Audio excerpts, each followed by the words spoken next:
welcome to the very first episode of Making It. My name is Mirabelle, I'm your host, and today we have a very special guest. I'm probably going to say that for every guest we have on, but today we have Kat McDowell with us. She is an amazing musician, singer-songwriter that I had the pleasure of meeting through Twitch, and we actually co-wrote a song together on one of her streams in under 22 minutes, might I add. It was for one of her songwriter sessions, and it was only slightly stressful. It's just slightly stressed for it being the first time that I ever co-wrote a song, and also for being an introvert. It was an experience. But honestly, I would try again. I think it was amazing in some weird sort of way. In this episode, we talk about how Kat's mixed race and cultural background has an influence on her music. We also talk about what it's like being on a major label versus being independent. And kintsugi, origami, we get into that as well. And Kat shares a really touching fan story, so be sure to stick around and listen to that. I hope you enjoy this episode with Kat McDowell. All of her links to music and videos, origami tutorials, everything will be linked in the description. So be sure to check those out. Make sure to leave a comment, review, message me. Let me know what you think about this podcast episode, and I hope you enjoy. You were born in Japan, raised in New Zealand. Is that correct? And now you're... That's right. Well, now... And then you went to LA, and now you're back in New Zealand for a little bit, right? Temporarily, yeah. When did you move to LA? I moved to LA in 2013. From Tokyo. So I was living in Japan and had lived there for about 10 years doing music. And then moved to the US. I'd never lived there before, but I moved to the US with Masaki, my husband, who had lived in the US for quite a while. And so, yeah, we met in Tokyo, but then went to the US together. Oh, cute. So like before you went to LA, you're saying you were signed to Sony in Japan? Yeah. How did that start? How did that happen? Yeah, it's weird. I had this incredible amount of confidence and belief in myself at the age of 19, 20. And so after I studied jazz music at university, and then after graduating, I went straight to the UK because that's where a lot of New Zealanders were going. I think visas were a little bit easier to get over there. So I went to the UK and slept on my friend's floor for about 6 weeks and was just playing a bunch of different open mic nights and just trying to meet, different record labels and just trying to figure out how to make music happen. And so I created a demo, actually. It was more like a single quality demo. It was a single. It was a ready-to-release song. And so I recorded that when I was still in New Zealand, and then I took that around to kind of shop around with me. And so did that in the UK, and then I went to Japan to do the same thing. And so I was living in Japan for a few months, again, sleeping on another friend's floor and playing all these different open mic nights. And then a scout from Sony had heard about me through somebody at a bar that I was playing at. And it was this person, actually, it was a Filipino guy, and he said, "Hey, I know someone, I know Sony Scout." And so I jokingly said to him, I was like, "Oh, you should bring him along on Monday." Kind of not really expecting him to. He's like, "Okay, cool." Mm-hmm. And so he invited this guy to come watch me play. And then this guy really wanted to, he didn't want to like sign me specifically. At the time, I think they still have it too, but in Japan, they actually have a division that purely just looks for potential artists to sign. I don't think that exists anywhere outside of Asia, but at least in Japan, they have this, because they have about 8 or 9 different labels at Sony, but they have this one particular label where everybody sends their demo tapes to. They have a lot of competitions throughout the country and mostly just develop very young people. They're like, I guess they kind of do what Disney does in the US, like they develop like young artists. So I was one of the older ones. So I kept getting told, even though I signed with them for 3 months and they started shopping me around to all the different like Sony labels, and because I was kind of already developed, they didn't need to develop me really, because I'd just done so much on my own. I wasn't a 13-year-old girl that they were spending years trying to, groom into the business. And so he shot me around to all these Sony labels, and they weren't, all of them were like, she's too old. It was 20. At 19 or 20? Yeah, I think I was 20, yeah. He kept telling people I was 19 in the hopes that that would make me young enough. So that was kind of depressing. Oh, man. Yeah. 20, you're so young at 20. Yeah, right. I know, it's kind of crazy, but I also didn't sing at the time in Japanese, and that was another thing, like a hurdle for them, because they were like, we don't know how to, she doesn't look Japanese, which I don't. Even though I'm half Japanese, I don't look Japanese, and I didn't sing in Japanese, and I wasn't particularly young, like in terms of a teenage like pop star, and so they were kind of stuck. They're like, we don't really know what to do with someone like that. And so, looking back, I kind of get it now, just with the way that for me, I was like, well, that makes me different and unique. But for them, it didn't matter. They're like, have we seen it done before?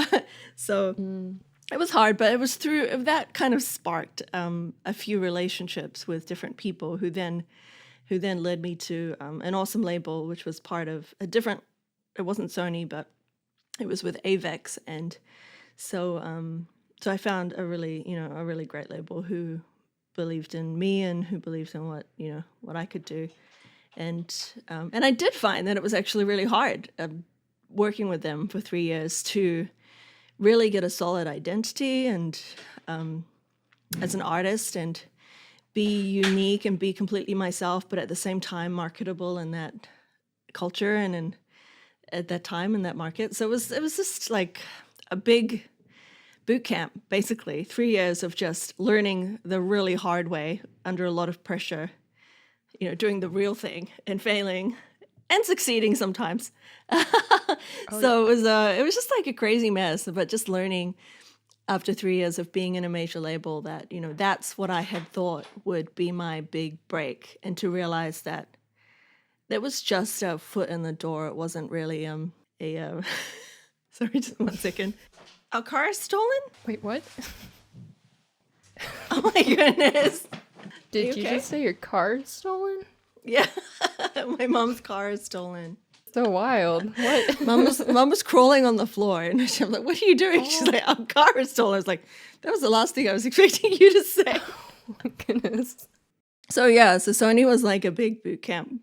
Just a big boot camp for me. I learned so much. I made so many great friends and a lot of amazing artists in Japan that I've, had the privilege and honor of collaborating with, and still a few that I would love to collaborate with and hopefully, can release some things with. So it was a really painful and wonderful experience, to get to be with this major label, and also learn that, getting signed isn't what I thought it was going to be. It's not like this, everything's going to be sorted and everyone's going to do all this stuff for me. It's like, Some things might be even harder.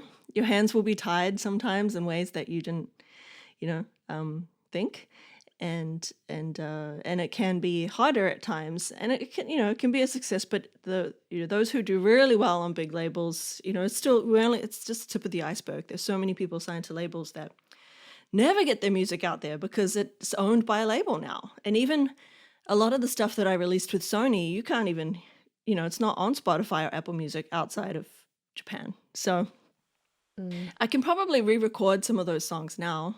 So I'm thinking about it, but at the same time, I'd also just like to continue writing new songs, because the publishing and all that stuff is owned by them forever. It's like, well, maybe I'll just rewrite it somehow. I don't know. Just keep writing and keep releasing stuff. And so, yeah. I was gonna say, did you own the rights to your compositions, or Like, what kind of rights did you still own or that they had ownership of? Yeah, they pretty much own.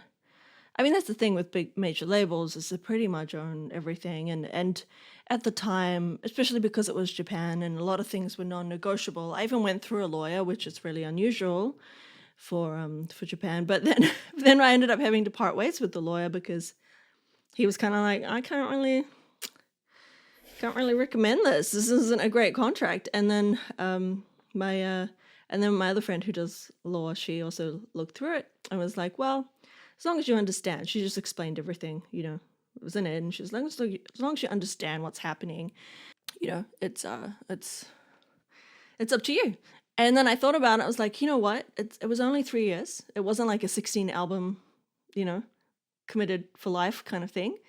And it was, I figured, okay, they're going to own, my publishing forever. But I can write new songs. I was like, this is great. Let's just do it, like, let's just go for it. Like, why not? And so no regrets at all. Yeah. So after Sony, you went to a different label, and then now I guess you're independent now, are you? Yeah, independent. So I've been independent since 2010, 2011-ish, so for 10 years now. And and kind of started our own company, I guess, with Masaki, with my husband, Silver Tree, which is, not really a functioning company right now. It's just there for us to release music under. But yeah, it's so much easier now. I mean, that's the thing, was 13, 14 years ago, there wasn't really a way to easily release songs. So now it's too easy, and it's just hard to get your music out there, right? The hard thing now is to get people to listen to it, because now anyone can release a song, and so there's too many songs out there. Not too many, but there's a lot, so people get overwhelmed. And so now labels are more about marketing than access, like they're the ones that are paying to get your song pushed through to the front of the line. Yeah. Right. There's like a whole label war now with TikTok people. I don't. Yeah. TikTokers a thing, a word. We both. I don't know. Was it what's that thing? TikTok. That thing that the young kids are into these days. Yeah. Yeah. I can't get into it. I don't understand it enough, I think, to make anything out of it. Yeah. But I've tried to, but I haven't tried hard enough. And to be honest, now that I'm so into Twitch, it's kind of, I just don't know if there's room in our creative lives to really get so into many more than platforms. I feel like it's so much more productive to just focus on one or two, Yeah. And I've had my fingers on a lot of pies, like YouTube. I did YouTube for like years, and I still do, but not to the extent that I, did. And then Instagram and Facebook and all that jazz. Now Twitch. It's it's a lot. How did you land on Twitch? It was through my agent. Oh. Yeah, like I have a college booking agent who books me lots of different, and he's a good friend. We've been friends. Actually, we met in Tokyo back in 2006 or 7, and he and his wife, when we first moved to the US, we didn't really know what we were doing, and then he and his wife were like, "Hey, we play at different colleges around the US, and we play at these different conventions, and you have to pay to be at the conventions, but you can book shows through them. Do you want to come with us?" So we're like, yeah. So we went on a big road trip across the US and played at all these different conventions and met different people, and we booked just enough. Maybe we didn't break even. No, we booked a few shows. We didn't break even that year. But it just got us on the, on the track of like, oh wow, there's so many different ways to be a musician in the United States, and it just seemed like there were so many opportunities. So him and his wife eventually became a agent. They were artists who were traveling and booking the shows themselves, and they were booking like 50 shows a year. It was really amazing. And then That's a lot.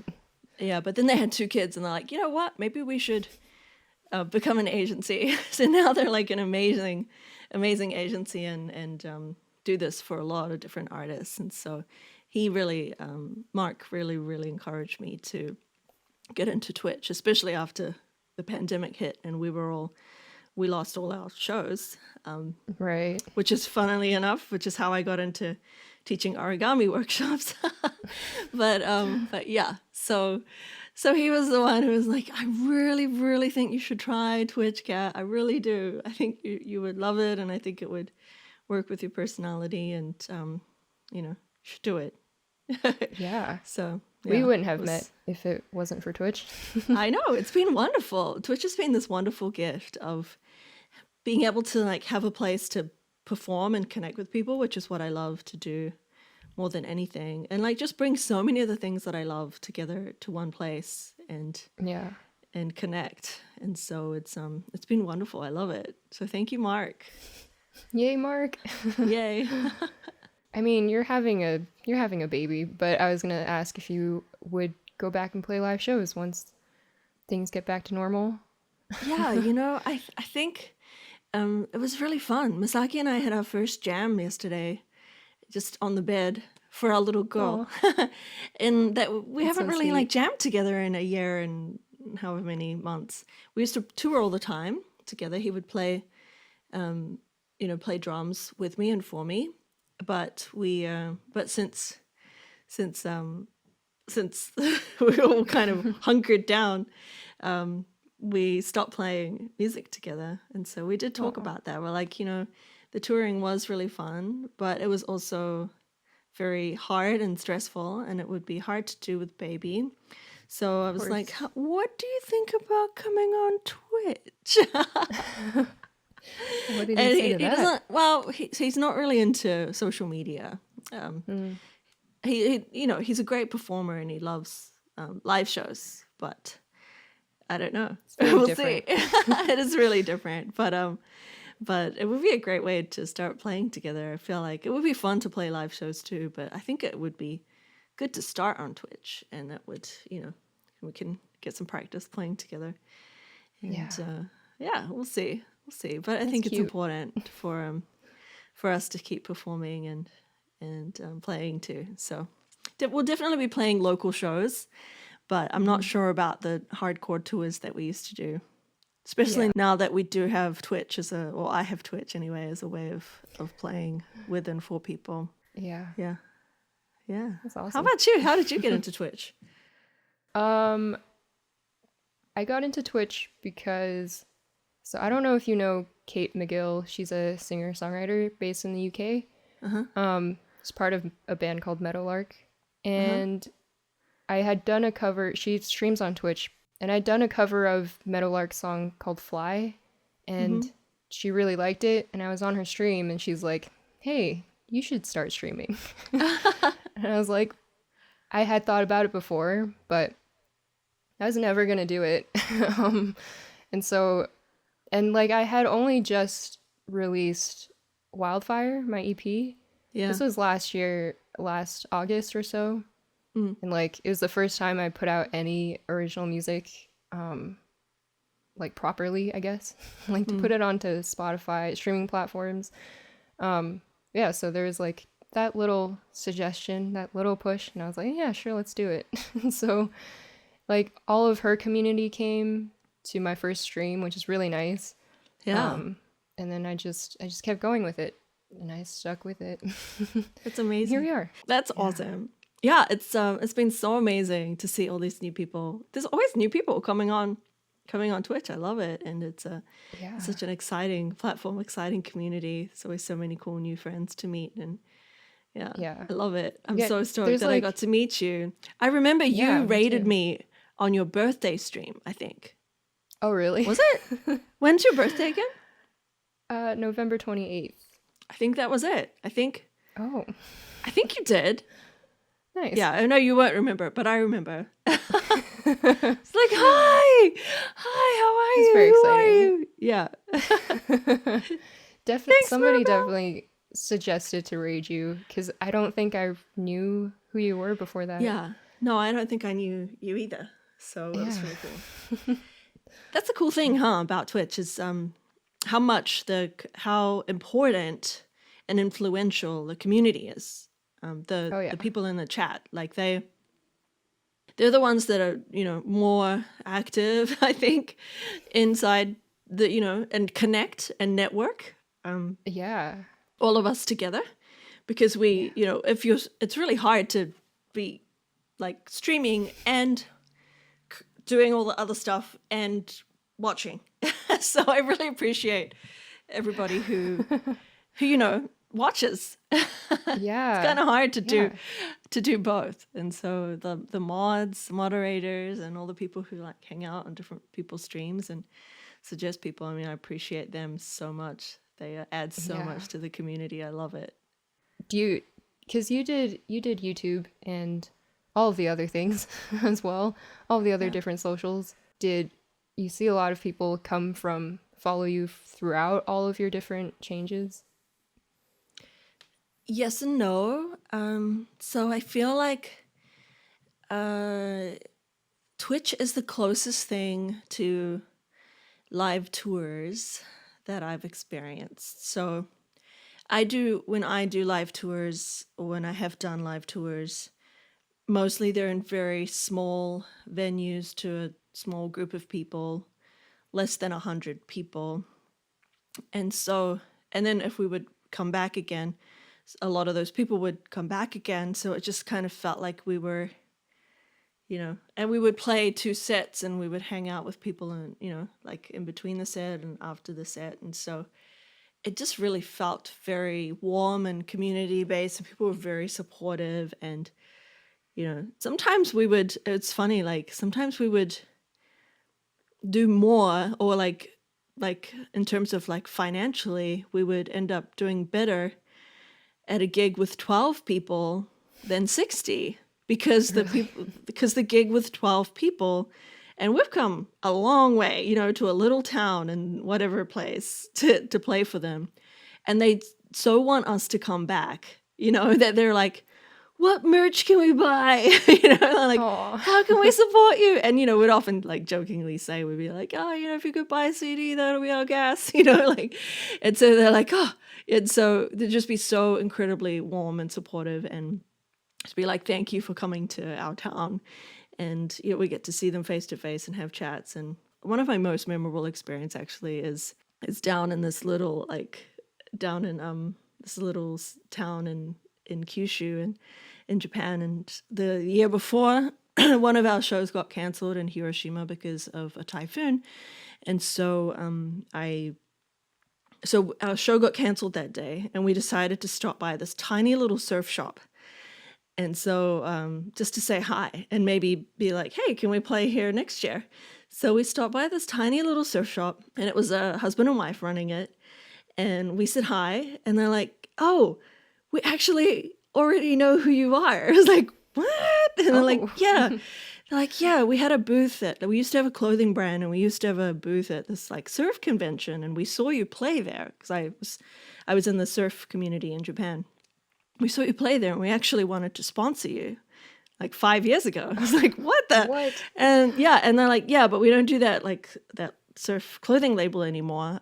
Yes, we would love to have you play next year when you come back. And in the meantime, like, can we, want to leave some CDs and we can sell them for you or whatever? So we're like, okay, cool. So we left some CDs there and just said we'll keep in touch and play a show again there the next year. And then, and it was just so crazy. So the following year we played a show. They put on they run a surf school too. So like, I think 33 people turned up, but it was packed, like just jam packed. It was one of the most fun gigs we ever played. They were so into it. And they had a barbecue outside, and then the tiny little store was just packed with a bunch of people. And we played the show. And then in the middle of the sets, this woman came up to us, and she's like, this is my baby. And we're like, oh, hi. And she goes, he's been listening to your music since he's been in my womb. We're like, oh, that's so sweet. And then when we played our encore at the end of the night, the store owner and everyone, we played this song called The Little Rain, which I I don't know if that was a request. I can't remember what it was, but everyone started crying, and it's not even a sad song. And I'm like, okay, I'm like, this is weird. Okay. And then after the show finished and we were packing up, the store owner told us the story, and she said that woman who had the baby. We're like, yeah. She said, well, she came into our store soon after you had, you'd left your CDs behind. And she came in really distressed. I mean, I guess she's like part of their community, so she's like family to them. And she found out that she was pregnant, and she didn't know whether to keep the baby because she'd end up being a solo mom. It would be really hard. And so we like gave her one of your CDs, and she really loved it, and she's been listening to it the whole time. She's been really encouraged, like through her pregnancy, through your music. It's just like bawling. Masagi's bawling. We're just like, oh, that is so beautiful. Yeah. So every time we've gone back to that town, like she's always calm, and we've seen him grow. Like, he's probably like 5 or 6. We haven't seen him in a couple of years because we haven't gone because of the pandemic. But it's just been like, it's so. It just made me realize how like meaningful and impactful, indie music can be. 'Cause sometimes you're like, oh, if it's not reaching that like millions of people, it's it's you like forget that no, it's just one person. Like your music could mean so much to one person or to one family or one life. So that's not a story that I've actually shared much to like out there. I've only really shared it with friends. But there you go, Mirabelle, you're a great interviewer. You brought it out of me. Yes. Thank you so much for sharing that. That's amazing. So to tie that in with Twitch, it's with other like social media, I feel like it's harder to get that level of connection. But I feel like Twitch is really the closest thing, and I feel like fans and supporters are much more engaged through Twitch than other forms of social media, because it's such real time and because you get to have these conversations. Even though they're in the chat and you're in person, but because it's so much more authentic, it's so much harder to put on a facade, so Right. it's not for everyone, but I feel like it suits me really well, and probably you too, seeing you here. So Apparently. yeah. Although sometimes I'm like, always sometimes end up with like comparing my stream to other people's and numbers, analytics, whatever that happens, which is not the most fun. But like sometimes I'll be like, well, this person is so much more hype than I am, and like they get things going and everybody's so excited, and I'm like, if you come to my stream, you might just fall asleep. Which, if that's what you want, if you need some peace, if you need some calm, chill vibes, come on through. But definitely not like. Yeah, I know what you mean. It can be. I try so hard to keep my mind off of that, because it can get really heart-wrenching or destroying to start valuing your worth in that way, if you know what I mean. I think like the thing is, and what I've realized is that you always compare yourself to someone bigger than yourself, right? But there's always somebody who wishes that they were in your shoes and that they had the community and engagement that you have. And I've discovered even with myself, I'm like, really? Like, I don't know. I mean, I don't know. I think I had like 9 people or 12 people in my last stream. But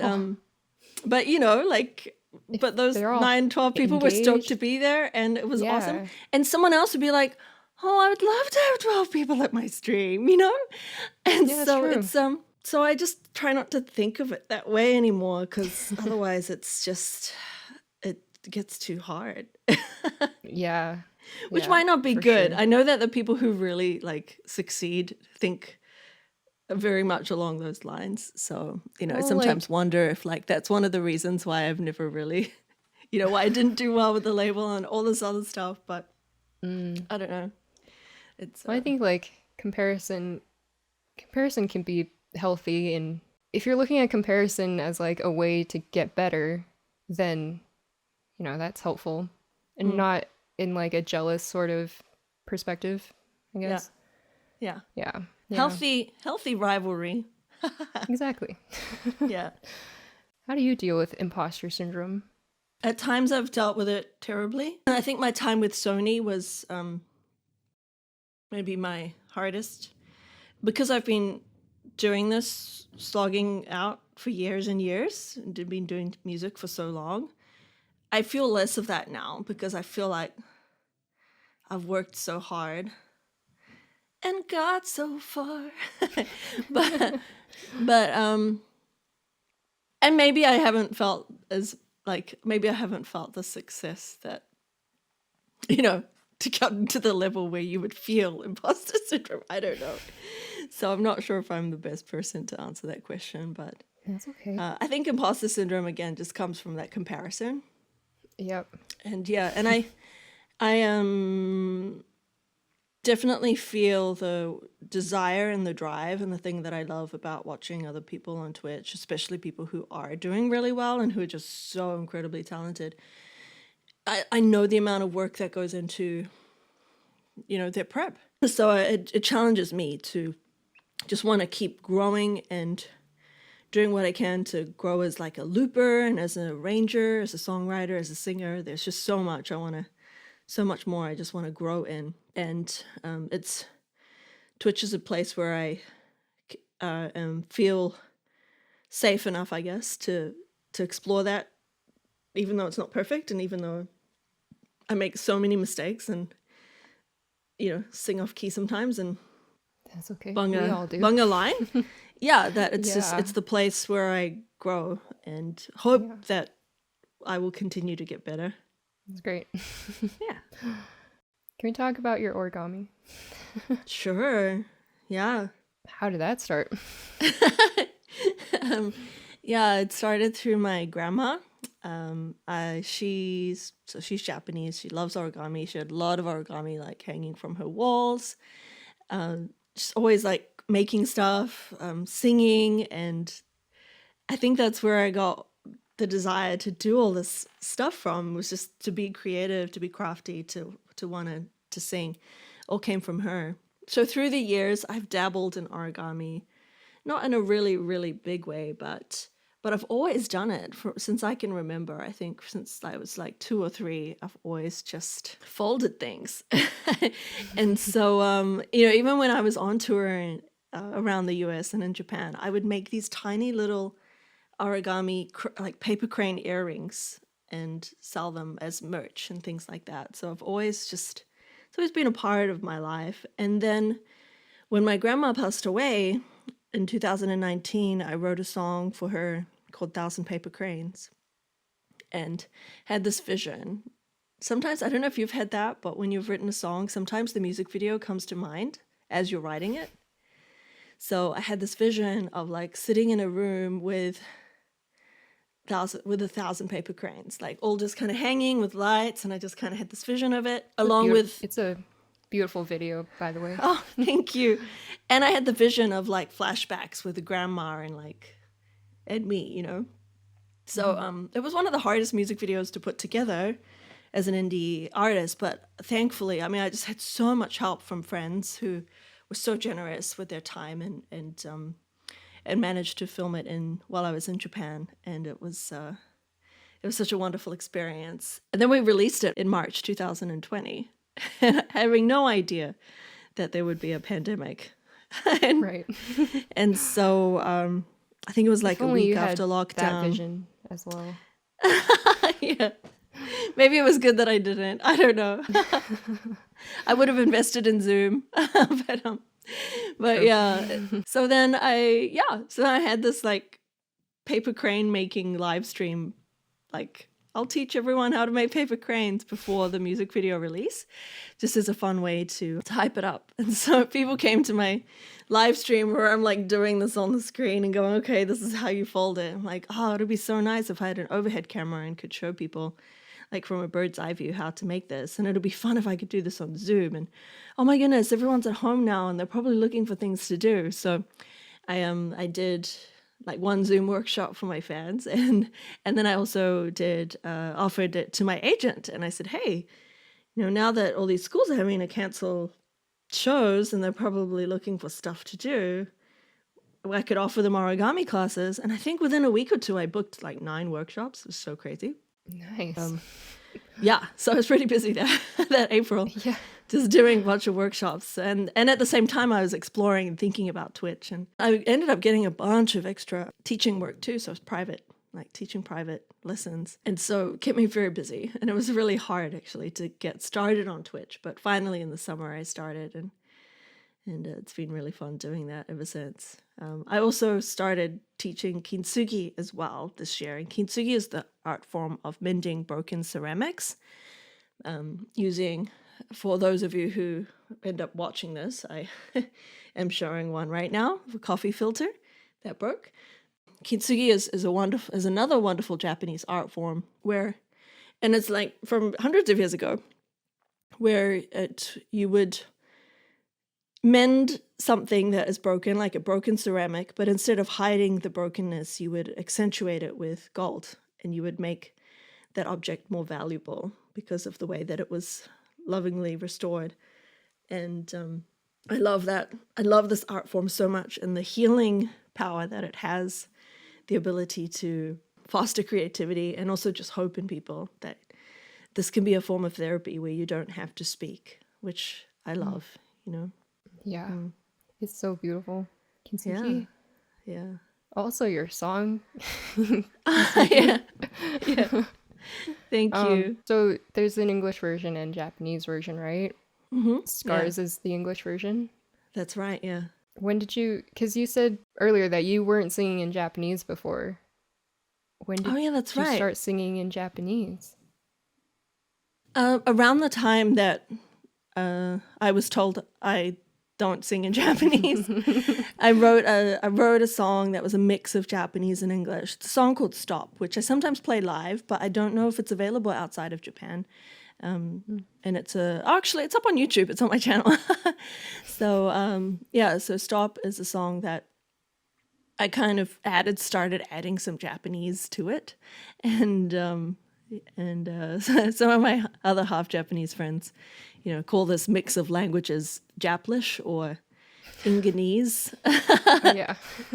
Where you just kind of go in between, and so I have a few songs like that. Yeah.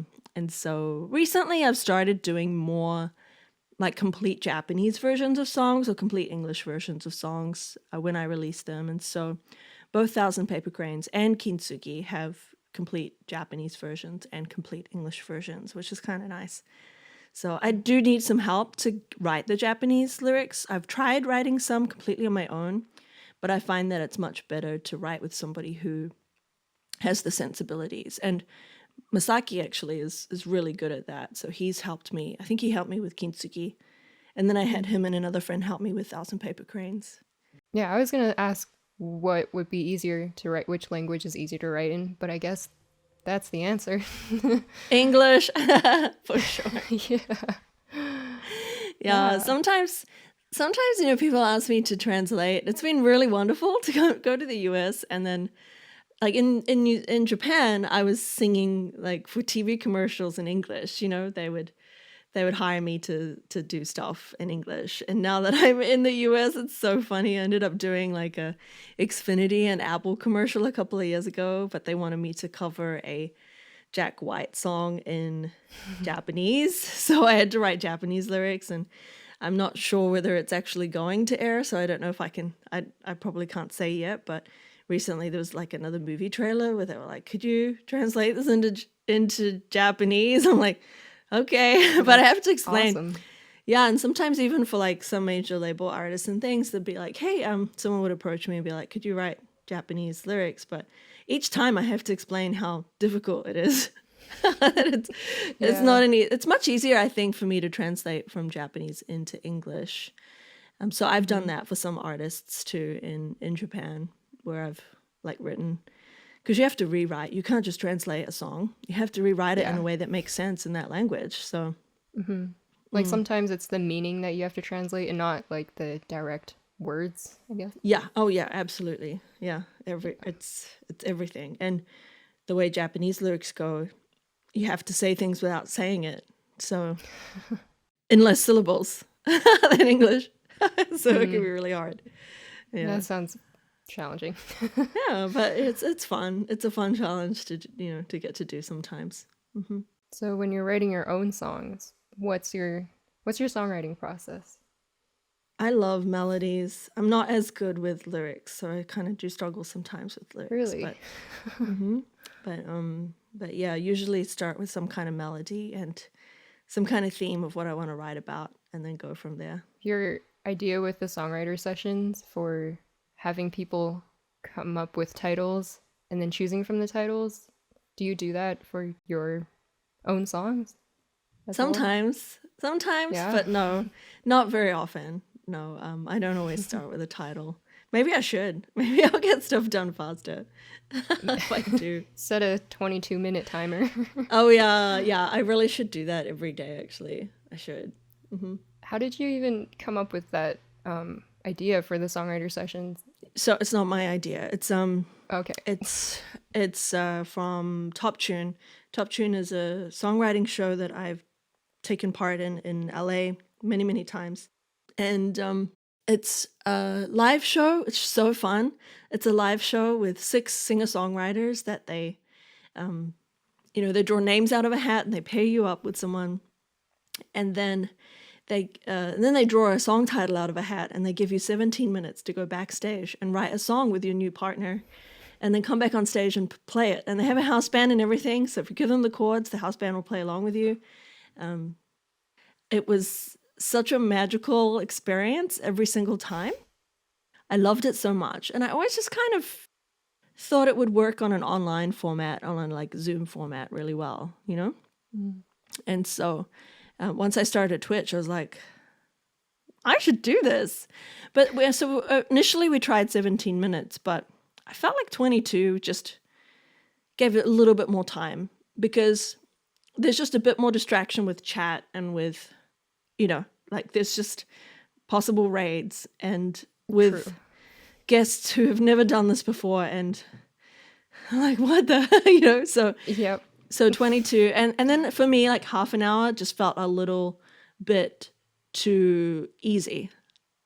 so the 22 is just enough panic, and just enough time that it's still possible to at least write a verse and a chorus. Like at least write a good bones to a song. And I think we've pretty much done it every time. Mm-hmm. Sometimes have been easier than others.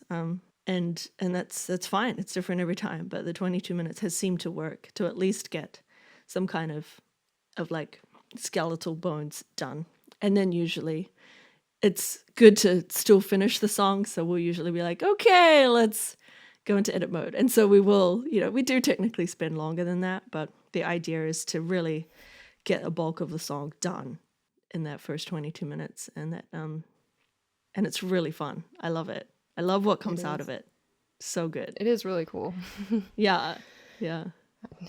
Although I spent probably a bulk of those 22 minutes when we did it, when I was on your songwriter sessions stream. Yeah. Like a bulk of that was me worrying about just being with another human and writing because I've never co-written before. Right. Before that. And then throw in a time limit. And chat that's watching you. And they're also throwing lines at you. And you're like, Sometimes it's helpful. Sometimes. Oh, totally. No, I love it. And, and I love it when we can use lines from chat too, it's so great. But it is hard sometimes to be looking over and going, because we're so, at least for me, I'm so used to acknowledging people. Sometimes it's just hard to do when you have to focus on finishing something in 22 minutes. So, yes. Sure. Yeah. But I didn't even think about that. Yes, that's right. Because so many of my guests who I've invited have not co-written with people. So there's that extra thing too. Yeah. Well, that means we should probably get together again, huh? And I can have another session now that you've done it I'm down. a couple of times. Yeah. Yeah. So it gets a little bit down. easier. That'll be awesome. Yeah, I'd love to Yeah. keep doing. It's one of my favorite things to do on Twitch, and I think it's something that it's really interesting for people to watch too. So I should. It's nice to see like other people's processes as well Yeah, of writing. yeah, And everybody's so mindful of each other too. They don't want to just do it by themselves, but they don't also, like, if somebody's taking a while to come up with anything, then they'll, try to suggest something yeah, and then tread lightly and see how that goes. yeah, totally. Yeah. I asked my patrons to ask a question. So, for my patrons, what do you do when you're not making music? How do you relax? I love surfing and swimming and being in the water if possible. It's not possible right now because it's winter and we're locked down in New Zealand. The pools are not open, but we've just started watching The Mandalorian. So Ooh. that's been kind of fun to relax and just lie down and watch that. Well, thank you so much for agreeing to do this, for coming on. Thank you so You're my much for first having guest. me. It's crazy. Awesome. Cool. It's an honor. Yeah. Yeah. Thank you.